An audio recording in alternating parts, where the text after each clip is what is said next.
When you are young, you operate inside a safety net. You receive unconditional care, your mistakes are buffered, and your basic needs are met. But the entry into adulthood shatters that shell, dropping you into a cold, fast-moving reality where that safety net no longer exists. Despite this shift, most people carry over a psychological reflex from childhood. When things get difficult, they rely on the hope factor, an instinctual habit of waiting for external intervention. You hope the weather improves, you hope the deadline gets pushed, or you hope someone steps in. Military selection explicitly targets this reflex. Instructors will intentionally run recruits past the known finish line without telling them when to stop.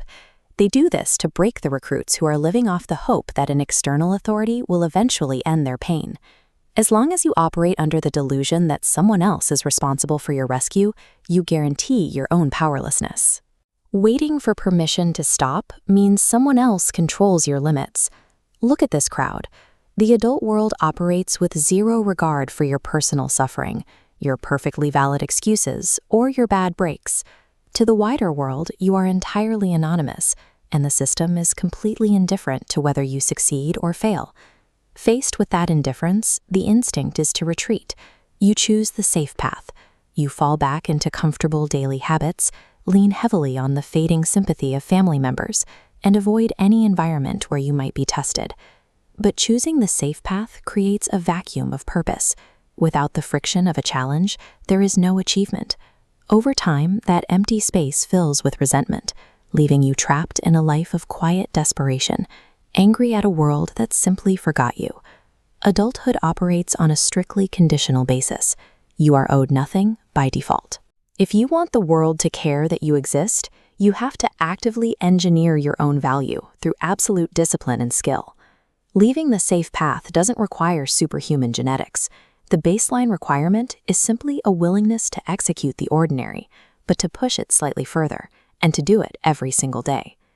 During any strenuous task, effort scales upward until hitting a critical failure point. There is one split second where physical or mental friction reaches absolute maximum. In that exact moment, the brain triggers a fight or flight response, flooding your mind with logical-sounding excuses to seek immediate comfort. It tells you you are injured, that you are tired, and no one is watching anyway. To push through the threshold, you have to initiate a specific internal override. You must consciously recognize the biological trick being played on you, acknowledge the pain, and physically force your body to execute the next repetition anyway. Repeatedly winning this micro-battle against your own biology is the only verifiable method for building genuine self-confidence. You cannot buy it or wish for it. You have to physically build the evidence that you will not quit.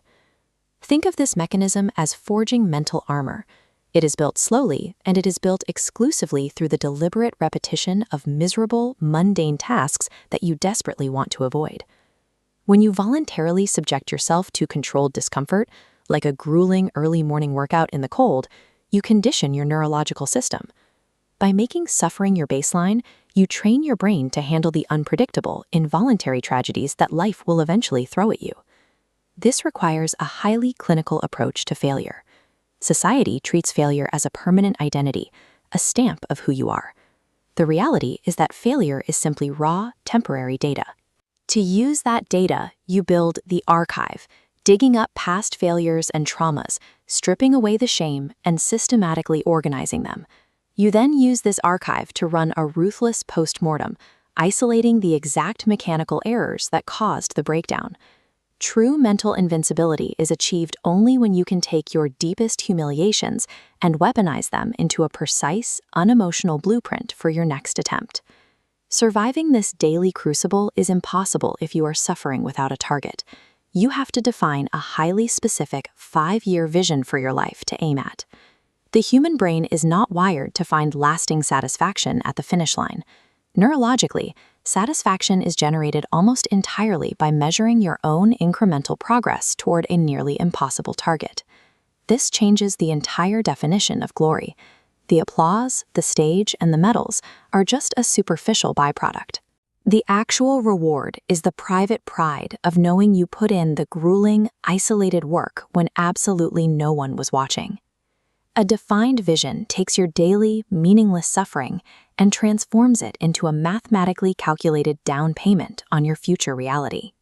You are left with a stripped binary choice. You either commit to pushing upward on a dangerous, isolated path, or you surrender right now to the baseline. If you choose the comfort of the baseline, the dream you have dies immediately. There is no distance you can travel to find it again, and its death will forever be replaced by the weight of regret. The time for gathering motivation and planning your escape is over. The mechanics are laid out. The only remaining variable is whether or not you will take action right now.